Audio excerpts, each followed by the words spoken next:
সরকারি চাকরিতে নিয়োগের ক্ষেত্রে কোটা সংস্কারের দাবিতে বঙ্গভবনে গিয়ে রাষ্ট্রপতি বরাবর স্মারকলিপি দিয়েছে আন্দোলনরত শিক্ষার্থীরা। রোববার দাবি আদায়ে ২৪ ঘণ্টার আলটিমেটাম বেঁধে দেয় তারা। স্মারকলিপিতে তারা শুধু অনগ্রসর গোষ্ঠীর জন্য ৫% কোটা রেখে এ সংক্রান্ত আইন সংস্কারের দাবি জানান। এজন্য আগামী ২৪ ঘণ্টার মধ্যে সংসদ অধিবেশন ডাকার দাবি তোলেন আন্দোলনকারীরা। রোববার বিকেল ৩টায় বঙ্গভবন থেকে বেরিয়ে বৈষম্য বিরোধী ছাত্র আন্দোলনের অন্যতম সমন্বয়ক সার্জিস আলম ও নাহিদ ইসলাম এ সময় সাংবাদিকদের ব্রিফিং করেন। আমরা বিশ্বাস করি মহামান্য রাষ্ট্রপতি রাষ্ট্রের সর্বোচ্চ আসনে থেকে সারা বাংলাদেশের ছাত্র সমাজের এই প্রাণের দাবিটি অতি সত্বর বাস্তবায়নের জন্য প্রয়োজনীয় সকল পদক্ষেপ গ্রহণ করবেন।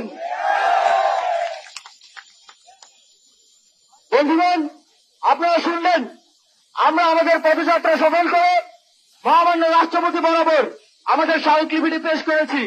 এই মুহূর্তে আমাদের পরবর্তী কর্মসূচি এবং আন্দোলন সংক্রান্ত বিস্তারিত দিক নির্দেশনা দিবেন আমাদের অন্যতম সমন্বয়ক মোহাম্মদ নাহিদ ইসলাম।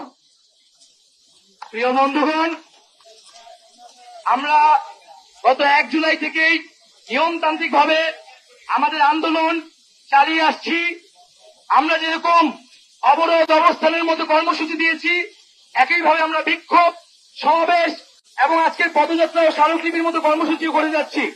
আমরা স্পষ্টভাবেই বলতে চাই যে কঠোর কর্মসূচির মাধ্যমে জনদুর্ভোগ করা আমাদের উদ্দেশ্য নয়, কিন্তু এখন পর্যন্ত আমরা সরকারের পক্ষ থেকে কোনো আশ্বাস পাচ্ছি না।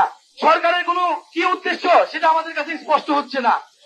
যেখানে মহামান্য আদালতও নির্দেশ দিয়েছেন যে সরকার চাইলে কোটা পরিবর্তন করতে পারে, এবং যেখানে আমরা বলছি যে 18 সালের পরিপত্র নয়, সকল গেটেই কোটা সংস্কারের যে এখতিয়ার সেটি কেবল সরকারেরই এখতিয়ার, এবং আমাদেরকে বলা হচ্ছে আমরা নাকি দাবি পরিবর্তন করছি, আমরা নাকি কার কাছে দাবি করবো সেটাও পরিবর্তন করছি।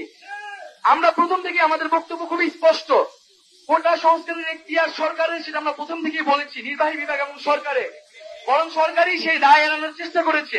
আমরা এখন বলছি যে কোটা সংস্কার বা সেই পরিপত্র কিন্তু বাস্তবায়ন করবে সরকার বা নির্বাহী বিভাগই, কিন্তু আমরা চাচ্ছি আইন বিভাগের মাধ্যমে, জাতীয় সংসদের মাধ্যমে সেটাকে আইন করে যথাযথ বিধিবদ্ধ করার জন্য, যাতে জনপ্রতিনিধিরা এক্ষেত্রে ভূমিকা পালন করে।